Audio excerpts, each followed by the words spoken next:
শুভেন্দুবাবু মমতা বন্দ্যোপাধ্যায়ের সঙ্গে বিধানসভায় গিয়ে কতক্ষণ কথা বললেন, এটা একটা কোনো পরিণত গণতন্ত্রের যে আলোচনা, সংসদীয় ব্যবস্থার যে আলোচনা, তার অংশই হতে পারে না। যে আমাদের দেশে এই ধরনের গোলমেলে আলোচনা যদি বারবার চলতে থাকে, তাহলে যেটা হচ্ছে উন্নয়নের কথা নিয়ে আলোচনা কিন্তু কখনোই হবে না।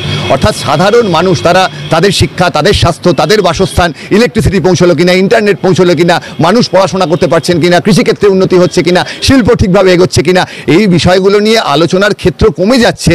কারণ আপনি যে দুটো প্রশ্ন করলেন, একটা হচ্ছে চাকরির দুর্নীতি হয়েছে কি হয়নি, সিএ, এনআরসি, এগুলো কিন্তু মানুষের সমস্যা নয়।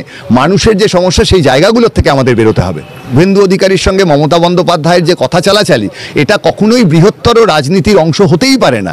কিন্তু আমরা যদি এটাকে গুরুত্ব দিতেও চাই, তাহলে বলতে হবে হ্যাঁ, বিরোধী দলনেতার সঙ্গে রাজ্যের যিনি মুখ্যমন্ত্রী তিনি কথা বলেছেন, খুব স্বাভাবিক ব্যাপার। মমতা বন্দ্যোপাধ্যায় নরেন্দ্র মোদীর সঙ্গে কথা বলতে পারেন, সেটাকে আমরা কিভাবে ব্যাখ্যা করব এই নিয়ে গভীর আলোচনা হতে পারে। কিন্তু আমার একেবারে মনে হয় এগুলো কোনো একটা দেশের কোনো একটা উন্নত সংসদীয় গণতন্ত্রের অংশ হিসেবে একেবারেই গুরুত্বপূর্ণ বিষয় নয়। এটাকে আমি বলবো যে আমাদের তো দুপুরবেলা ভাত, ডাল, তরকারি খেতে হয়, কিন্তু বিকেলবেলা ধরুন আপনি একটু ঝালমুড়ি খেলেন, এটা হচ্ছে সেই ঝালমুড়ির একটা অংশ।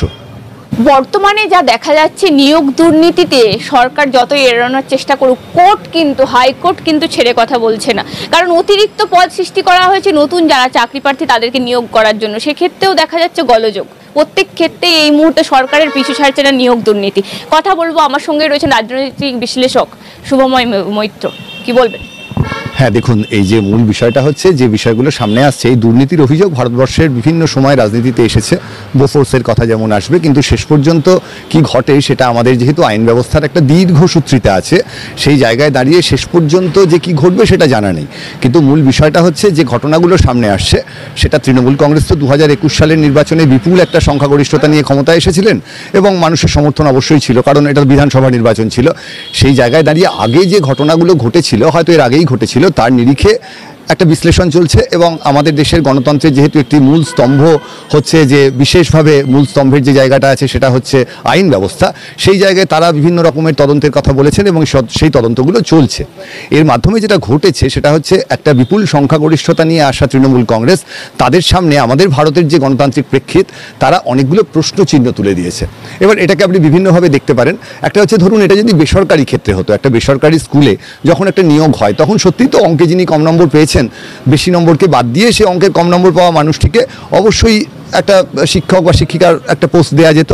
কিন্তু সরকারি ক্ষেত্রে যখন হয়, তখন তার একটা নিয়ম নীতি থাকে এবং তার জন্য একটা ডেটাবেস তৈরি হয়, পাবলিক পারসেপশন একটা থাকে যে এই প্রস্তুতিটা বা এইভাবে যে লিস্টটা বানানো হয়েছে সেটা সঠিক, এবং সেই জায়গায় প্রশ্নচিহ্নগুলো উঠেছে। অর্থাৎ প্রশ্ন উঠছে যে কম নম্বর পাওয়া মানুষ পেয়ে গেছেন, বেশি নম্বর পাওয়া মানুষ পাননি, এবং তার নিরিখে একটা আন্দোলন তৈরি হয়েছে। কথা বলতে গেলে যে অযোগ্য প্রার্থীরা এখন চাকরি করছে বর্তমানে যারা কর্তব্যরত, একেবারেই যদি এমন হয়ে থাকে যে কম নম্বর পাওয়া মানুষ বা সাদা খাতা জমা দেওয়া মানুষ, দেখুন বারবার এটা বুঝতে হবে, দুর্নীতি একটা পারসেপশন, অভিযোগ উঠেছে, কোর্টে বিচার হচ্ছে, তার নিরিখে সাধারণ মানুষ মনে করছেন যে এমন ঘটনা ঘটেছে, এবং এই ঘটনা যদি ঘটে, সরকারের যে আইন, সরকারি যে ব্যবস্থা, তাতে তো এই গোটা ঘটনাগুলি ঘটার কথা নয়। ফলে সেক্ষেত্রে মানুষ এটা একেবারেই পছন্দ করবেন না, এবং সত্যি যারা ক্লাসে গিয়ে পড়াবেন তারা যদি যোগ্য না হন, তাহলে সেটা একটা গোটা জাতির পক্ষে খুব সুবিধের একটা কথা নয়। এবং এই জায়গাটা আটকানোর কী উপায়? গণতান্ত্রিক প্রেক্ষিত, ফলে একদিকে কোর্ট থাকবে, একদিকে যারা বিরোধী পক্ষ তারা ক্রমাগত আন্দোলন করবেন, এবং যারা সরকারে আছেন তাদেরও একটা সময় কিন্তু নিজেদের একটা দায়িত্ব নিয়ে এই গোটা সমস্যার থেকে রাজ্যটাকে বার করতে হবে। আমাদের মূল কথা হচ্ছে, হ্যাঁ, সমস্যা সৃষ্টি হতে পারে দুর্নীতির ফলে বা অন্য বিভিন্ন কারণে, তার থেকে বেরিয়ে আসাই কিন্তু গণতন্ত্রের দায়িত্ব এবং আমাদের যে সংসদীয় ব্যবস্থা আছে তার দায়িত্ব। ফলে এই জায়গাতে কোর্ট প্রশ্ন তুলেছেন, রাজ্য সরকার উত্তর দেওয়ার চেষ্টা করছেন, মোটের ওপর যে উত্তর খুব ভালো দিতে পারছেন এখনও সেটা মনে হয় না, এবং তাই নিয়ে তুমুল বিতর্ক চলছে। এবং এই বিতর্ক আগামী দিনে পশ্চিমবঙ্গের রাজনীতিতে কতটা প্রভাব ফেলে সেটা কিন্তু দেখার। কারণ যে প্রশ্নটা আসছে সেটা হচ্ছে যে দুর্নীতির অভিযোগ মানেই কিন্তু কোনো রাজনৈতিক দলের ভোট কমে গেল, এই কোরিলেশন কিন্তু এখনো পর্যন্ত বিভিন্ন জায়গায় দেখা যায়নি। অর্থাৎ দুর্নীতির অভিযোগ 2016-তে তো তৃণমূল কংগ্রেসের বিরুদ্ধে বহুবার উঠেছিল, তা সত্ত্বেও তারা বিপুল সংখ্যাগরিষ্ঠতা পেয়েছেন। ফলে আমি বলবো, নির্বাচনের সঙ্গে এটা কোরিলেট করা বা জনগণের সঙ্গে এটা কোরিলেট করা সেটা ঠিক নয়। প্রশ্ন হচ্ছে বিষয়টা যেটা ঘটেছে সেটা ভালো বিষয় নয় যদি সত্যি ঘটে থাকে, এবং তার বিরুদ্ধে সাধারণ মানুষ, গণতান্ত্রিক যে প্রেক্ষিত, সংসদীয় যে ব্যবস্থা, আমাদের যে কোর্ট, তারা দেখবেন বিচার করে, এবং এর থেকে আমাদেরকে বেরিয়ে আসতে হবে।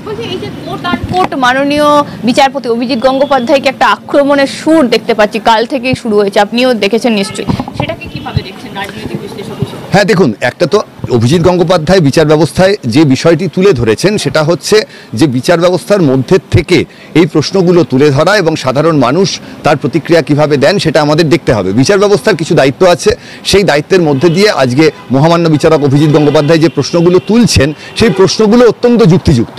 এবার সেই ঘটনাগুলো যদি ঘটে থাকে তাহলে আইন ব্যবস্থার মাধ্যমে এর একটা সমাধান হয়তো হবে, কিন্তু তার আগে আমাদের দায়িত্ব যে সরকারি যে ব্যবস্থা সেই ব্যবস্থা যদি এই বিষয়গুলোর সমাধান করতে পারতো তাহলে কিন্তু এত গোলমালের মধ্যে যেতে হতো না। অর্থাৎ একটা দুর্নীতি তো বিভিন্ন সংসদীয় ব্যবস্থার অংশ। শাসক দলের মুখপাত্র কুণাল ঘোষ বলছেন আমরা ব্যবস্থা নিয়েছি, দল ব্যবস্থা নিয়েছে। যদি সত্যি দল যদি আগে ব্যবস্থা নিত তাহলে তো এতক্ষণ কোর্টে যেতে হতো না, আগেই তো দল বুঝে। না, আমি আবার বলছি, রাজনীতির বিশ্লেষণে যেটা মনে হচ্ছে যে দল যদি সঠিক সময়ে সঠিকভাবে ব্যবস্থা নিত তাহলে এত গোলমাল হতো না। একই সঙ্গে এটা বুঝতে হবে সংসদীয় ব্যবস্থায় কিন্তু বিভিন্ন দেশে এই ধরনের দুর্নীতির প্রশ্ন এসেছে। এবার তৃণমূল কংগ্রেসকে দেখতে হবে যে তারা কিভাবে এটা থেকে বেরোবেন। তাদের যেমন দায়িত্ব আছে সেই রকম বিজেপি বা বামপন্থীরা তারা এখানকার বিরোধী, তাদেরও দেখতে হবে তারা কিভাবে প্রতিবাদ আন্দোলন চালাবেন। কোর্টের দায়িত্ব আছে। আমি এটাই বলছি যে গোটা ব্যবস্থার মাধ্যমে কিন্তু আমাদের এখান থেকে বেরিয়ে আসতে হবে, না হলে পশ্চিমবঙ্গের যে এত চাকরি প্রার্থী যাদের যোগ্য চাকরি পাওয়া উচিত ছিল এই গোটা বিষয়টা পিছিয়ে যাচ্ছে। এর কথা বলতে চাইবো এর মধ্যে অতিরিক্ত পদ সৃষ্টি করে, তার মানে অযোগ্যরা বহাল থাকুক। আর মুখ্যমন্ত্রীর মুখেও আমরা শুনেছি একই কথা বারবার, তিনি বলেছেন আমি চাই না কারো চাকরি যাক। আপনি যে প্রশ্নটা করছেন এটা সুপার নিউমেরারি বলে যে বিষয় সেটা নিয়ে আমি এর একটা ভালো উদাহরণ দিই। সেটা হচ্ছে আইআইটির যে এখন যে ছাত্রছাত্রীরা ঢোকেন সেখানে যেহেতু ছাত্রীদের অংশ কম ছিল সেই জন্য সেখানে 1% ছাত্রীদের জন্য রাখার জন্য সেখানে কিন্তু আসন বাড়ানো হয়। অর্থাৎ সেখানে একটা যৌক্তিক কারণ মানুষ মনে করছেন আছে যার জন্য আইআইটিতে সিট বাড়ানো হচ্ছে। এবার যদি একটা ভুলভাবে মানুষকে নিয়োগ করা হয় তার জন্য এই যে আসন বাড়ানো, তাই নিয়েই তো প্রশ্নটা উঠছে। এবং সেই প্রশ্নটা উঠছে বলেই মাননীয় বিচারক মহাশয় প্রশ্নটা তুলেছেন যে তাহলে এর দায়িত্ব কার। অর্থাৎ এটা যদি একটা ক্যাবিনেট মিটিংয়ে ঠিক হয় তাহলে মানুষকে বুঝতে হবে যে কারা এই বিষয়টি ঠিক করেছেন এবং সেই বিষয়টিকে আপাত দৃষ্টিতে মনে হচ্ছে এটা হয়তো ঠিক নয় এবং কোর্ট তার সেই পর্যবেক্ষণ দিয়েছেন এবং তারপর আলোচনা চলছে এবং তাই নিয়েই এত দ্বন্দ্ব। তার নিরিখেই কুণালবাবু কিছু বক্তব্য রেখেছেন। তিনি তো একটি রাজনৈতিক দলের প্রতিনিধি, ফলে তিনি কিন্তু তার রাজনৈতিক দলের প্রতিনিধিত্ব থেকে যে বক্তব্য সেই বক্তব্য রেখেছেন। অন্যদিকে আমাদের সংসদীয় ব্যবস্থার মধ্যে থেকে একটা সৎ সুস্থ বিষয় উঠে আসবে, এটাই আমাদের লক্ষ্য।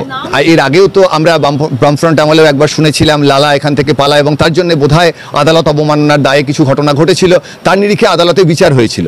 অর্থাৎ সোজা কথায় আপনারা যখন প্রশ্ন করছেন আপনারা আমার মতামত চাইছেন, মতামতটা কিন্তু এখানে ব্যক্তিগত নয়। মতামত হচ্ছে একটা রাজনৈতিক ধারাবৃত্তান্ত দিতে গেলে রাজনীতিটা কিভাবে চলছে সেটা বুঝে কুণালবাবু যে বক্তব্য রেখেছেন তার নিরিখে আদালত তাদের মতন করে বিচার করবেন এবং তাদের যে প্রতিক্রিয়া সেটা দেবেন এবং সেটা আমরা আগামী দিনে দেখতে পাবো। এটা আগের থেকে এই নিয়ে বক্তব্য রাখা ঠিক না। তবে আমার মনে হয় একটা আমাদের সংসদীয় ব্যবস্থায় কলকাতা হাইকোর্ট তারা কিন্তু এই বিষয়টি পছন্দ করবেন না, এটা আমার মনে হয়। আরেকটা জিনিস যাব, এই যে ভোটের আগেই সিএর একটা রব চারদিকে উঠছে, কি মনে করেন এই মুহূর্তে দাঁড়িয়ে? দেখুন, নাগরিকত্বের প্রশ্ন কিন্তু একেবারে আলাদা এবং অনেক গভীর এবং বৃহৎ একটা প্রেক্ষিত আছে এর পেছনে। এবং এই জায়গায় প্রথম বিষয় হচ্ছে যে আমরা যদি ভারতের নাগরিক হই এবং আমার কাছে একটা নাগরিকত্বের কার্ড খুব বেশি পরিশ্রম না করে চলে আসে আমরা অত্যন্ত খুশি হব। কিন্তু যেমন আধার কার্ডের সময় আমাদের পদে পদে বাধার সৃষ্টি হয়তো আমাদের দেশে, তাই না? রেশন কার্ড থেকে শুরু করে সে সম্প্রদায়ের মানুষকে ভুল বোঝানো হচ্ছে। দেখুন, আমার মনে হয় যে ভারতবর্ষের যারা নাগরিক আছেন যারা তারা ভুল বুঝছেন কি ঠিক বুঝছেন সেটা তাদেরকে বুঝতে দিন। এই নিয়ে যে রাজনীতিটা চলছে এই মুহূর্তে, যেটা শুরু হয়েছিল রাজীব গান্ধীর আমলে এবং এনআরসি এবং সিএএ নিয়ে তো 2-3 মিনিটের মধ্যে বলা সম্ভব নয়। এটা অত্যন্ত গভীর একটি বিষয়, এর পক্ষে এবং বিপক্ষে প্রচুর যুক্তি আছে। আমার মনে হয় এই মুহূর্তে যারা ভারতবর্ষে আছেন, যারা নির্বাচনে ভোট দিচ্ছেন, যাদের পাসপোর্ট বা অন্য একটা কার্ড আছে, তারা অবশ্যই ভারতের নাগরিক হিসেবে তাদের একটা স্বীকৃতি দেওয়া আমাদের কর্তব্য। কোন প্রসেসের মধ্যে হবে, আমার যে ভয় সেটা হচ্ছে এই প্রসেসটা যদি দীর্ঘসূত্রী হয়ে যায়, লম্বা লাইন দিতে হয় মানুষকে, আবার একটা গোলমাল সৃষ্টি হয়। যারা সমাজের নিম্নবিত্ত মানুষ যারা খুব ঝামেলায় থাকেন তাদেরকে একদিনের কাজ নষ্ট করে আবার লাইন দিতে হলো, এটা হওয়া উচিত না। অন্যদিকে জাতীয় নিরাপত্তার কিছু ইস্যু আছে। সত্যিই তো আমাদের দেশে আমাদের যে বর্ডার যে জায়গাগুলো, অর্থাৎ পশ্চিমবঙ্গে অনেকগুলো রাজ্য আছে, সেই জায়গায় বিদেশ থেকে মানুষ যদি ঢুকে পড়েন, বিশেষ করে যদি সন্ত্রাসবাদীরা ঢুকে পড়েন, সেই জায়গায় আমাদের অত্যন্ত সতর্ক থাকা প্রয়োজন যে এই ধরনের ঘটনা যেন না ঘটে। অর্থাৎ আমি বলছি রাজনীতির গোটা বিষয়টা কিন্তু শুধু সত্য এবং মিথ্যে একটা রাজনৈতিক দলের প্রতিনিধি হিসেবে এটা বলা যায়। আদতে বিজ্ঞানের যেমন অনিশ্চয়তা এবং অসম্পূর্ণতার কিছু তত্ত্ব আছে, তার মাধ্যমে রাজনৈতিক বিশ্লেষণের মাধ্যমে বিষয়গুলো সামলানো উচিত এবং পরিণত গণতন্ত্র আমাদের আসতে হবে, তার মাধ্যমে এই বিষয়গুলো সমাধান করতে হবে। মুশকিল যেটা হচ্ছে আপনার প্রশ্নগুলোর মধ্যে যেটা আদতে লুকিয়ে আছে সেটা হচ্ছে যে